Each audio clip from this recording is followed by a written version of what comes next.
Hello to everybody. My name is Irina Podda. I'm an Italian speech language therapist. I welcome Dr. Aravind Namasivayam. I have the pleasure and honor to have you here today, and I'll try to briefly introduce you to our public. So, Aravind is a bright researcher on speech sound disorder, especially on motor speech disorders. And with his many papers, he contributed to the evidence base for their treatment, to their assessment, and to the very understanding of how speech motor control matures through development. Aravind works with an influential research team at the Oral Dynamic Lab at the University of Toronto in Canada and has several international collaborations for the development of research projects in this field. So, Aravind, did I forget any other important information on you, as it is not so easy to introduce you in a nutshell? Thank you, Irina. It's been such a pleasure, and I'm just looking forward to this event. And as mentioned, yes, I am from the University of Toronto. I'm a neuroscientist by training, but also I am a clinical speech language pathologist and audiologist. So I have dual degrees, and I have a private practice where I do clinical work in speech pathology. But my focus is on research and improving therapy outcomes using newer motor speech techniques. Okay, thank you. And so, Aravind, as a speech language therapist who work with children with speech sound disorders, I myself did feel that since your 2020 paper, Speech Sound Disorders in Children and Articulatory Phonology Perspective, I felt at that point that something new was finally happening in the very way we think about these disorders. Can you briefly tell us something about this new page that you and the colleagues in your team are writing about developmental speech sound disorders? What is changing now? Absolutely, Irina. Your spidey senses are perfectly right.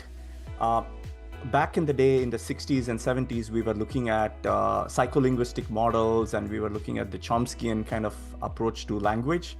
And then it became psycholinguistics, and then it became neurolinguistics. And then we were still using some of those approaches and assessments from back in the 60s, like all the new assessments are still based on theoretical foundations that were developed in the 60s and 70s. What is changing now, Irina, like you're saying, is we have so much data on the motor system from MRI, ultrasound, electropalattograph, articulographic systems. All of that is changing our understanding of how we make errors. So what we used to call as patterns of error is phonological.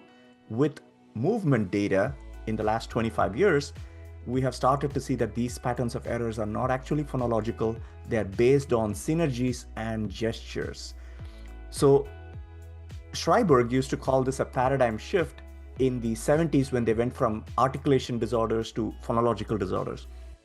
So from 2020, we are having this new paradigm shift that is starting to happen, which is, I think, moving towards synergies and gestures, primarily the articulatory phonology model that is starting to catch up. And there is about 150,000 downloads and views on those papers right now. So I think it is definitely not in the initial stages.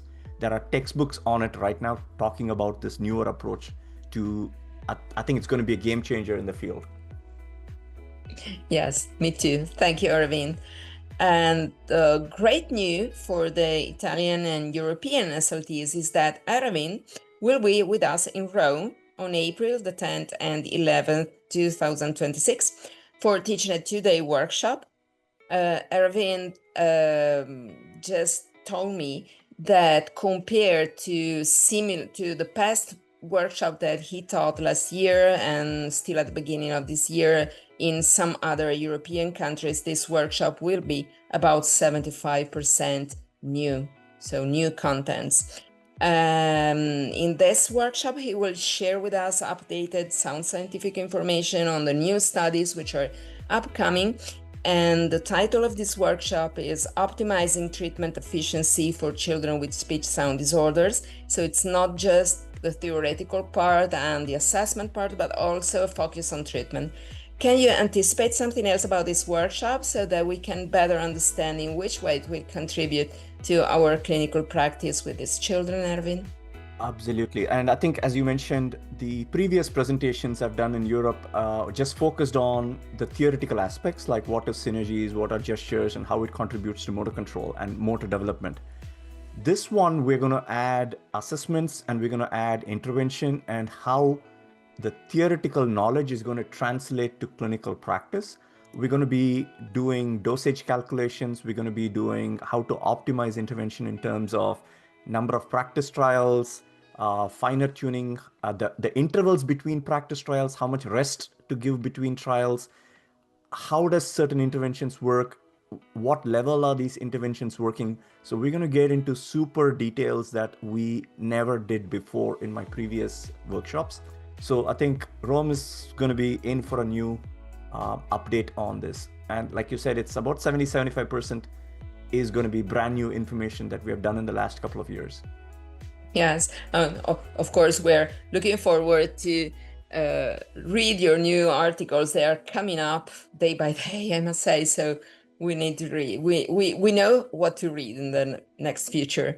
So thank you, Arvind. We're looking forward to meeting you in Rome in April. And thanks in advance to the colleagues who will join us in Rome in April for these 2 interesting days. Thank you and see you soon. Looking forward, Arina. Thank you again and hope to see you all in Rome. See you soon. Bye.